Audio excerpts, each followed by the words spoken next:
Hello everyone, welcome to computer science planet. आज के इस सेशन में आप सभी का स्वागत है। आज फिर से मैं एक इम्पॉर्टेंट टॉपिक आप लोगों के लिए लेके आई हूँ for discussion, that is relation and function from discrete mathematics.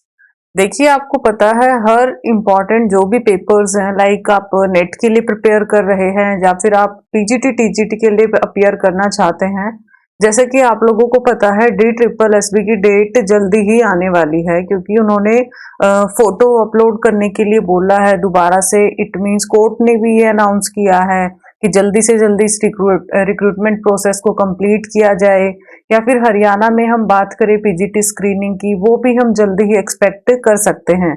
तो गाइज, बहुत ही इंपॉर्टेंट टॉपिक है। यहाँ से 2 से 3 क्वेश्चन तो डेफिनेटली आते ही आते हैं रिलेशन और फंक्शन में। अगर आपने प्रीवियस ईयर पेपर दिया है एनटीए नेट, जो कि 2020 में कंडक्ट हुआ था, नवंबर 2020 में, तो वहां पर भी 2 से 3 क्वेश्चन यहाँ से पूछे गए थे। तो बहुत ही इंपॉर्टेंट टॉपिक है, वीडियो को लास्ट तक जरूर देखें। और अगर अभी तक आपने चैनल को सब्सक्राइब नहीं किया है, then please do subscribe, because यहाँ पे हर इंपॉर्टेंट टॉपिक मैं आप लोगों के लिए डिस्कस करूंगी, जो कि आपकी पीजीटी टीजीटी या फिर एनटीए नेट में आपको बहुत ही हेल्प करेगा। ये टेलीग्राम ग्रुप है, आप मुझे यहाँ पे ज्वाइन कर सकते हैं, ताकि इंपॉर्टेंट इंफॉर्मेशन वीडियोस का लिंक मैं आप लोगों को यहाँ पे प्रोवाइड करा पाऊँ। और आप अगर चाहें तो ये मेरा टेलीग्राम आईडी है, जो कि जिसका लिंक मैंने डिस्क्रिप्शन बॉक्स में भी दिया है, आप वहां से भी मुझे एक्सेस कर सकते हैं। ओके, उसके साथ साथ यहाँ पर आपको इम्पॉर्टेंट नोट्स भी मिलेंगे, जो कि आपके पेपर्स के अंदर आपको काम आएंगे। तो सेशन को लास्ट तक जरूर देखें, और वीडियो पसंद आती है तो लाइक शेयर जरूर करें। तो स्टार्ट करते हैं आज का topic, that is relation and function. और हाँ, इससे पहले भी डिस्क्रीट मैथमेटिक्स की काफी इंपॉर्टेंट क्लासेस में ले चुकी हूँ, लाइक प्रोपोजिशनल लॉजिक्स क्या होते हैं, किस तरीके से काम करते हैं, कैसे रूल्स ऑफ इन्फरेंस होते हैं, वो सारी चीजें मैं डिस्कस कर चुकी हूँ। दोस्तों प्लीज उन वीडियोस को भी जरूर देखिए, क्योंकि 1 से 2 क्वेश्चन आने की डेफिनेटली वहां से भी चांसेस हैं। तो आइए शुरू करते हैं टॉपिक को, that is relation and function. सबसे पहले तो आपको ये पता होना चाहिए कि रिलेशन हमेशा कहाँ से निकल के आता है, किसी न किसी सेट की हेल्प से। और सेट क्या था हमारा? एक अनऑर्डर्ड इंफॉर्मेशन होती थी, अनऑर्डर्ड हमारे एलिमेंट्स होते थे उसके अंदर, वही हमारा सेट होता था। सो दैट सेट से ही निकल के क्या आया, सेट के पास कोई एलिमेंट्स होते थे, उन्हीं एलिमेंट्स का हमने यहाँ पे क्या क्रिएट किया, एक रिलेशन क्रिएट किया।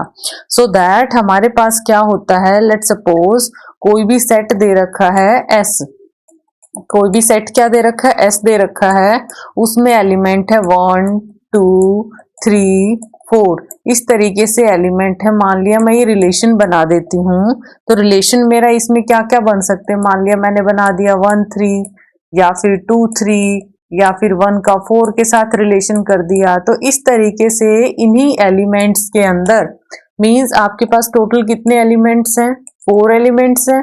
तो इन्हीं एलिमेंट्स के आपस में मैं क्या क्रिएट करती हूँ, रिलेशन क्रिएट करती हूँ। लाइक आपकी फैमिली के अंदर मेंबर्स होते हैं, मम्मी पापा दादा दादी, इस तरीके से फैमिली मेंबर्स होते हैं। तो मैं रिलेशन क्रिएट करूंगी, मम्मी के साथ आपका क्या रिलेशन है, ठीक है, दादी के साथ आपके रिश्ते नाते हैं, जो अलग अलग आपके रिलेशंस हैं, हर एक पर्सन के साथ रिलेशन आपका चेंज हो जाता है। बट डेफिनेटली रिलेशन आपके फैमिली के अंदर जो रिश्तेदार हैं या फैमिली मेंबर्स हैं, उन्हीं के साथ होंगे। जो सेट होगा आपकी फैमिली का, उसी के अंदर से ही रिलेशन निकल के आएगा ना। तो ये क्या हुई, एक सिंपल सी डेफिनेशन, कि जो आपकी कंप्लीट फैमिली है, जो आपके नोन है, वो क्या बन गया, एक सेट बन गया। और आपस में इंडिविजुअली 1 या 2 को मिला के, 2 से 3 को मिला के जो रिश्ता बनाया, वो क्या बन गया, एक रिलेशन बन गया। आई होप आप लोगों को बड़ा अच्छे से क्लियर होगा कि रिलेशन और सेट के बीच में क्या डिफरेंस है, राइट। सो दैट हमारे पास क्या है, लेट सपोज हमारे पास 2 सेट दे रखे हैं, ए या बी। क्या दे रखे हैं, 2 सेट दे रखे हैं। कोई भी बाइनरी रिलेशन है, इंपॉर्टेंट प्रॉपर्टी है, ध्यान दीजिएगा, और अपने लास्ट मिनट नोट्स में भी इसको नोट डाउन जरूर कीजिएगा। कोई भी बाइनरी रिलेशन दे रखा है फ्रॉम ए टू बी, कहां से दे रखा है, फ्रॉम ए टू बी, तो किसका सबसेट होएगा ये? It will be subset of A cross B. A cross B क्या हुआ? जो मैक्सिमम उसका रिलेशन हुआ, जो कार्टेशियन प्रोडक्ट हुआ, जो कि मैं प्रीवियस लेक्चर में भी आई थिंक मैंने डिस्कस किया है। तो वो क्या होगा? ए क्रॉस बी क्या होता है? ईच एलिमेंट का हर एक के साथ रिलेशन निकालना। जैसे 1 है तो 1 का 2 के साथ, 2 का 3 के साथ भी, 1 का इसके साथ भी, हर एक का हर एक के साथ रिलेशन क्या बन जाता? Cartesian product. एग्जाम्पल लेती हूं तो इसी से देखिए, ये जो इंपॉर्टेंट थ्योरम है इसको जरूर नोट डाउन कीजिएगा। तो total number of possible relation कितने बनेंगे यहाँ पे? Total number of possible relation from a binary set और रिलेशन क्या बनेंगे टोटल? दैट विल बी 2 की पावर m मल्टीप्लाई n। ठीक है जी। अब आप पूछोगे कि ये कैसे हम प्रूव करेंगे? I will prove it with the help of example. For example हमारे पास क्या है? कोई सेट दे रखा है, सेट में एलिमेंट है 1 और 2, बी है मान लिया, इसमें दे दिया 4 एंड 5। तो अगर मैं इसका ए क्रॉस बी करूं, ए क्रॉस बी का क्या है? मींस हर एक एलिमेंट, जैसे कि एक बार मैं कलर चेंज कर देती हूं ताकि आपको डिफरेंस क्लियर हो। जो ये 1 दे रखा है, इस 1 का इस कंप्लीट बी के साथ रिलेशन 1 का 4 के साथ भी होगा, 1 का 5 के साथ भी होगा। तो क्या क्या बनेगा रिलेशन? 1 4 बन जाएगा और 1 5 बन जाएगा। ठीक है जी, 1 ने तो सारा रिलेशन निभा दिया। अब 2 की बारी है, 2 का भी 4 के साथ भी करेंगे हम और 5 के साथ भी कर देंगे रिलेशन। तो ये क्या बना मेरे पॉसिबल, इसके अंदर क्या बने? सबसेट बने, टोटल नंबर ऑफ रिलेशंस बने, आप बोल सकते हैं। तो अभी मैंने आपको प्रॉपर्टी बताई थी कि total number of possible relation होता है 2 raise to power m into n। तो m इंटू n का मतलब यहाँ पे क्या निकला कि अगर मैं टोटल एलिमेंट की बात करूं, इस सेट में जो एग्जाम्पल लिया है इसमें टोटल एलिमेंट्स कितने हैं? दैट इज 2 इसके अंदर है, 2 इसके अंदर है। तो टोटल जो ए और बी रिलेशन है उसमें टोटल एलिमेंट्स कितने निकल के आए? 4 एलिमेंट्स निकल के आए। तो पॉसिबल सबसेट इसके कितने निकले? Possible subset. अब ये सारी प्रॉब्लम आपकी क्लियर हो जाएगी कि किस तरीके से 2 रेज टू पावर n ने वर्क किया है। तो पॉसिबल सबसेट यहाँ पे कितने आए? 2 की पावर 4। 2 की पावर 4 क्या हुआ? ये number of element first relation के अंदर और ये number of element in second relation. ठीक है जी। तो टोटल हमारे पास क्या आया? 2 की पावर 4 आ गया। 2 की पावर पावर 4 का मतलब यहाँ पे क्या हुआ? 16 हो गया। ठीक है। अगर हम किसी भी तरीके से, हाँ दूसरा, अब देखिए यहाँ पे एक और चीज क्या हो सकती है? 2 की पावर m, 2 की पावर n, इसको इंडिविजुअल भी लिख सकते हैं। मान लिया यहाँ पे क्या है, जैसे ये एग्जाम्पल मैंने दिया है, ठीक है। तो टोटल नंबर ऑफ रिलेशन देखिए इसके अंदर क्या हो सकते हैं? टोटल एलिमेंट कितने हैं? 4 है। तो टोटल नंबर ऑफ पॉसिबिलिटीज कितनी हो सकती हैं? 2 की पावर 4। जैसे यहाँ पे एक एलिमेंट है, यहाँ पे टोटल नंबर ऑफ एलिमेंट अगर एक सेट की मैं बात करूं कितने हैं? 2। ठीक है। तो टोटल नंबर ऑफ रिलेशन इसके अंदर क्या हो सकते हैं? 2 की पावर 2 इंटू 4 हो सकते हैं। वो 4 रिलेशन कौन सा हुआ? 1 4 1 5 2 4 2 5। अगर मैं सिर्फ सिंगल की बात करूं, बट अगर मैं 4 एलिमेंट लेती, लाइक 1 2 4 5, एक सेट के अंदर ये रिलेशन है, इनसे टोटल कितने बनते? 2 की पावर 4। इससे कितने पॉसिबल कॉम्बिनेशंस बन जाते हैं हमारे? पॉसिबल रिलेशन कितने बनते या फिर सबसेट कितने बन जाते? 2 की power 4 that is equal to 16। ये थ्योरम आ जाती है कई बार थ्योरेटिकली, सो दैट आपको इस चीज का बड़ा ही ध्यान रखना है कैसे ये वर्क करती है। अब आता है जी टाइप्स ऑफ रिलेशन, जहां से क्वेश्चन आने के 100% चांसेस हैं अगर हम लेटेस्ट ट्रेंड की बात करें। टाइप्स ऑफ रिलेशन में सबसे इंपॉर्टेंट, सबसे पहले जो आता है दैट इज रिफ्लेक्सिव। आप सभी ने सुना होगा रिफ्लेक्सिव। रिफ्लेक्सिव का मतलब होता है कि जहां पर आपकी डोमेन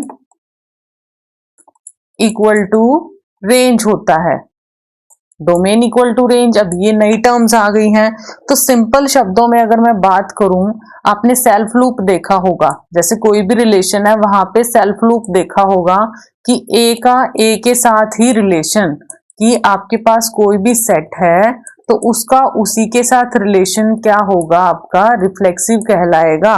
मीन्स उसको अपनी वैल्यू का तो पता ही होगा, that is called reflexive relation. दूसरे शब्दों में हम बोल सकते हैं, जो आपका डायगोनल एलिमेंट है हमेशा किसी भी सेट के अंदर, लाइक 1 2 3 1 2 3, ये क्या होना चाहिए, हमेशा 1 1 अगर होता है तो 1 का 1 के साथ, ठीक है जी, 2 का 2 के साथ, 3 का 3 के साथ। देखिए एग्जांपल लेती हूं मैं, ताकि आपको सारी चीजें क्लियर हो जाएं। एक बार ये सारी चीजें, आप 3 रिलेशन है, सबसे पहले वो सुन लो। उसके बाद आता है सिमेट्रिक। सिमेट्रिक का मतलब होता है कि अगर ए और बी उस सेट से बिलोंग करते हैं या उस रिलेशन से बिलोंग करते हैं, कोई रिलेशन है, इसमें सेट नहीं देखना। देखिए इंपॉर्टेंट डिफरेंस क्या है, जब आप रिफ्लेक्सिव की बात करते हैं तब आपने क्या देखना है, सेट को देखना है। बट जब आप सिमेट्रिक, एंटी सिमेट्रिक, ट्रांजिटिव, ये सारी चीजों की बात करते हैं तब आपने क्या देखना है, रिलेशन। तो अगर हमारा ए बी एग्जिस्ट करता है, देन अगर सिमेट्रिक की बात करूं तो वहां पे क्या एग्जिस्ट करना चाहिए, बी ए बी एग्जिस्ट करना चाहिए। मीन अगर मैं आपके घर का रास्ता जानती हूं तो आपको भी मेरे घर का रास्ता पता होना चाहिए, that is called symmetric.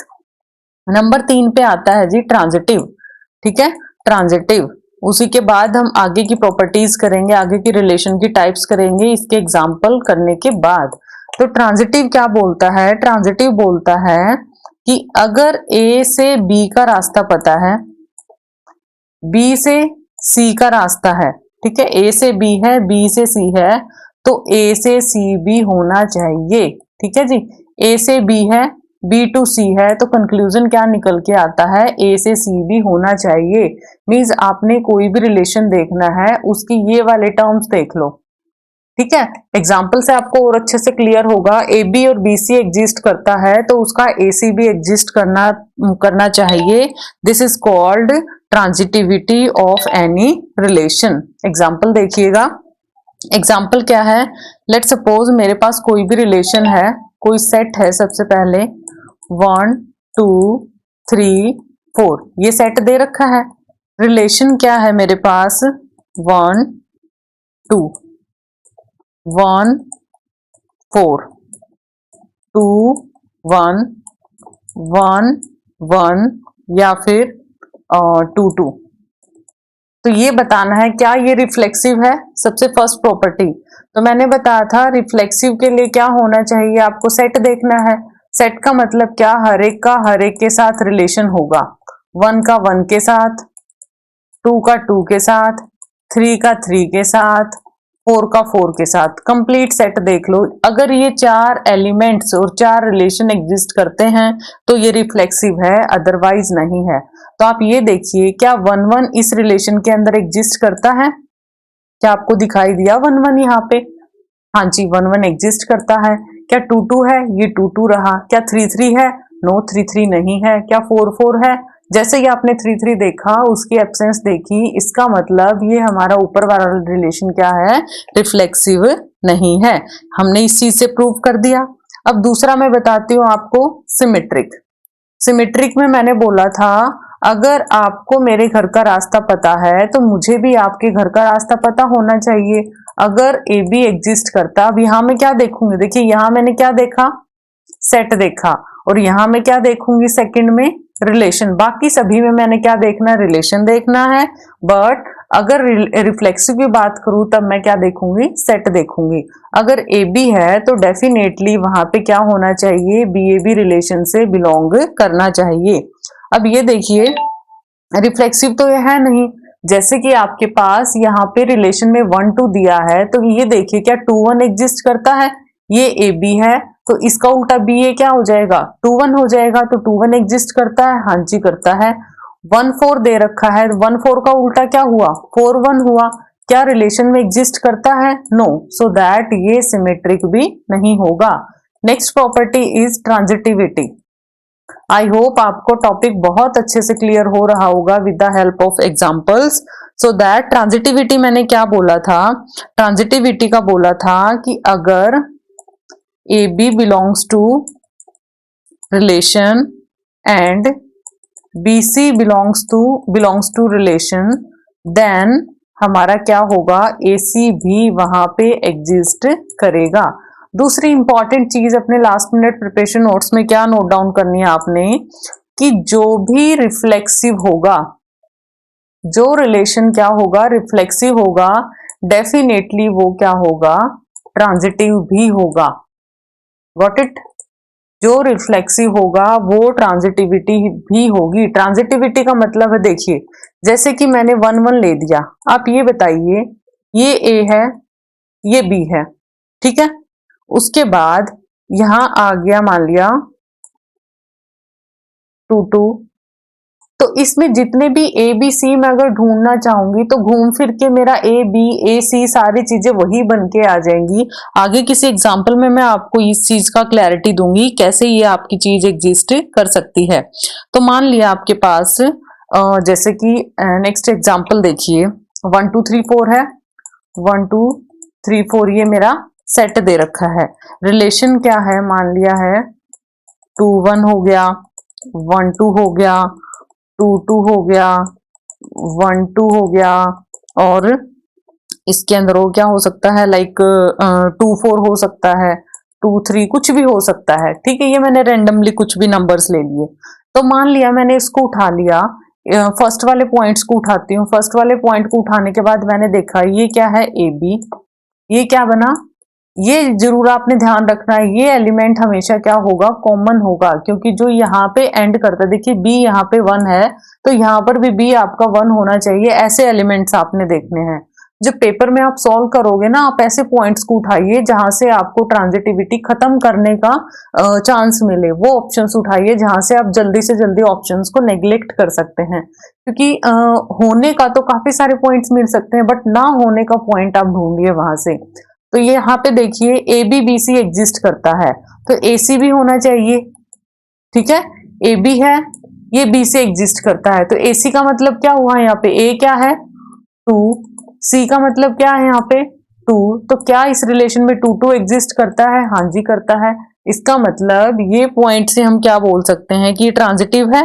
But ऐसा भी हो सकता है, मान लिया जैसे ये क्या है, ए बी है, ये क्या है, बी सी है, ठीक है, ये सिर्फ मैंने इसके लिए बोला है कि ये ट्रांजिटिव है, कंप्लीट रिलेशन नहीं बोला मैंने ट्रांजिटिव है। तो यहाँ पे ये ए बी है, ये ए सी है, तो ए सी यहाँ पे क्या बना, ये कॉमन हो गया ना, 1 4 भी क्या होना चाहिए, एग्जिस्ट होना चाहिए, बट क्या रिलेशन में एग्जिस्ट करता है कहीं भी 1 4, इट मीन्स ये रिलेशन आपका ट्रांजिटिव नहीं है। तो आपने क्या ट्राई करना है कि आपको नहीं की टर्म मिले। तो कहने का मतलब कंक्लूजन क्या निकला, 1 का 2 के साथ रिलेशन है, 2 का 3 के साथ रिलेशन है, तो आपको क्या निकालना है, 1 3 का रिलेशन निकालना है। वहां पे हमेशा ये क्या होना चाहिए, it should be present in that particular relation. 1 और 3 उस पर्टिकुलर रिलेशन में हमेशा क्या होना चाहिए, प्रेजेंट होना चाहिए, सो दैट आपको इस चीज का आइडेंटिफिकेशन करना आ जाए। आई होप ये तीनों चीजें आपको क्लियर होंगी कि रिफ्लेक्सिव क्या होगा, सेल्फ में हो जाएगा जो सेल्फ लूप होता है, और सिमेट्रिक क्या होगा, जो आपस में क्या कर सकते हैं हम, अगर ए का रिलेशन बी के साथ है देन डेफिनेटली बी का रिलेशन किसके साथ होगा, ए के साथ होगा। अब देखिए अब आ जाता है जी इक्विवेलेंस रिलेशन।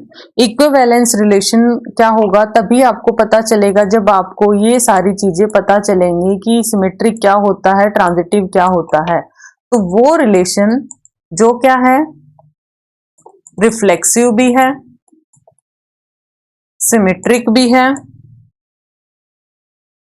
और ट्रांजिटिव भी है, तो वो रिलेशन क्या कहलाएगा, इक्विवेलेंस रिलेशन। मींस अगर इसमें से कोई भी प्रॉपर्टी मिस हो गई, that relation will not be equivalence relation. means to prove that a particular relation is equivalence, then you should prove that it is reflexive, it is symmetric और it is transitive. तीनों properties वहां पर होनी क्या है, must है. उसके बाद नेक्स्ट आ जाता है एंटी सिमेट्रिक. एंटी सिमेट्रिक और एक आता है एसिमेट्रिक. काफी स्टूडेंट्स को इस पॉइंट में डाउट रहता है कि एसिमेट्रिक क्या है, एंटी सिमेट्रिक क्या है. देखिए एसिमेट्रिक तो क्या हो जाएगा, एसिमेट्रिक हो जाए जो सिमेट्रिक है, ए का बी से रिलेशन था, यही था ना, ए का रिलेशन किसके साथ था, बी के साथ था रिलेशन, और बी का ए के साथ रिलेशन, दोनों होने जरूरी थे. बट एसिमेट्रिक क्या बोलता है, अगर ए बी एग्जिस्ट करता है तो वहां पे बी ए एग्जिस्ट नहीं करेगा. ठीक है जी, अगर ए बी एग्जिस्ट करता है तो उसका स्वैपिंग वहां पे एग्जिस्ट नहीं करना. मींस अगर ए से बी तक जाने का रास्ता, मैंने यही बोला था ना, अगर ए से बी को घर का रास्ता पता होगा तो मुझे बी से ए के घर तक आने का भी रास्ता पता होना चाहिए. That was symmetric. But and asymmetric क्या बोलता है, अगर ए से बी को रास्ता पता है तो बी से इसको रास्ता नहीं पता होना चाहिए, सिर्फ ए से बी ही होना चाहिए या बी से ए होना चाहिए. इसका वाइस वर्सा ट्रू नहीं होता. और एंटी सिमेट्रिक क्या बोलता है, एंटी सिमेट्रिक बोलता है कि वहां पे सिमेट्रिक वैल्यू ही ना हो, सिमेट्रिक वैल्यू ना हो, सिमेट्रिक वैल्यू ना हो. अब ये नया कैसी टर्म है, तो देखिए कि ए से बी अगर आप जाते हैं तो वहां पे क्या हो, सिर्फ एटमोस्ट वन एज. एक नया डिफरेंस यहाँ पे क्या आ गया कि देखिए ये तो प्रॉपर्टी करेगा कि ए बी अगर आर से बिलोंग करता है तो बी ए यहाँ पे बिलोंग नहीं करेगा. एंटी का तो रूल फॉलो करेगा कि ए बी आर रिलेशन से बिलोंग करता है, बी ए तो नहीं करेगा. बट ए बी यहाँ पे क्या होगा, दैट विल बी रिफ्लेक्सिव, कि ए हमेशा इक्वल टू बी रहेगा. उस चीज को क्या बोला जाएगा, एंटी सिमेट्रिक. कि जो ए बी एग्जिस्ट करेगा ना वो उस तरीके से करेगा जो रिफ्लेक्सिव के फॉर्म में होगा, where A equals to B, that is called anti symmetric. तो गाइज ये थे कुछ इंपॉर्टेंट चीजें जो रिलेशन के बारे में इंपॉर्टेंट प्रॉपर्टीज हैं. यहां से आप 2 से 3 क्वेश्चंस डेफिनेटली एक्सपेक्ट कर सकते हैं. आपके जो भी एग्जाम आप प्रिपेयर करना चाहते हैं, आप क्लियर करना चाहते हैं, तो आप वीडियो को लास्ट तक जरूर देखें. एंड डेफिनेटली यहाँ से जितने भी इंपॉर्टेंट टॉपिक्स हैं मैं यहाँ पे जरूर आप लोगों को कवर करवाऊंगी. आपने पहले भी देखा होगा, जो मेरे प्रीवियस फॉलोवर्स हैं या अनअकैडमी पे जो जिन्होंने मुझे फॉलो किया, जितने भी इंपॉर्टेंट टॉपिक्स मैंने कवर करवाए हैं अनअकैडमी पे या फिर यूट्यूब पे, वहां से most of the time question पूछा ही गया है, क्योंकि वही मैं अपने 6 ईयर के पर्सनल एक्सपीरियंस के बेसिस पे आप लोगों के साथ टॉपिक डिस्कस करती हूँ और ट्रिक्स मैं आप लोगों के साथ शेयर करती हूँ. तो अगर आपने अभी तक फॉलो नहीं किया है then please do subscribe, so that मुझे भी बूस्टअप मिले कि मैक्सिमम स्टूडेंट्स तक मैं हेल्प कर पाऊँ. सो गाइस, वीडियो को अगर आपको पसंद आती है लाइक शेयर जरूर करें और चैनल को प्लीज सब्सक्राइब करें. Thanks a lot. Upcoming session में मैं इसका फंक्शंस, पोसेट्स, वो चीजें डिस्कस करेंगे जहां से 1 और 2 क्वेश्चन आने की संभावना रहती है. पोसेट बहुत ही इंपॉर्टेंट टॉपिक है. लाइक पोसेट होता क्या है, क्या उसके अंदर लीस्ट अपर बाउंड है, क्या उसका ग्रेटेस्ट लोअर बाउंड है. तो चैनल को जरूर सब्सक्राइब कीजिए ताकि आने वाली हर इंपॉर्टेंट वीडियो की नोटिफिकेशन आप तक पहुंच जाए. Thanks a lot. Have a nice day.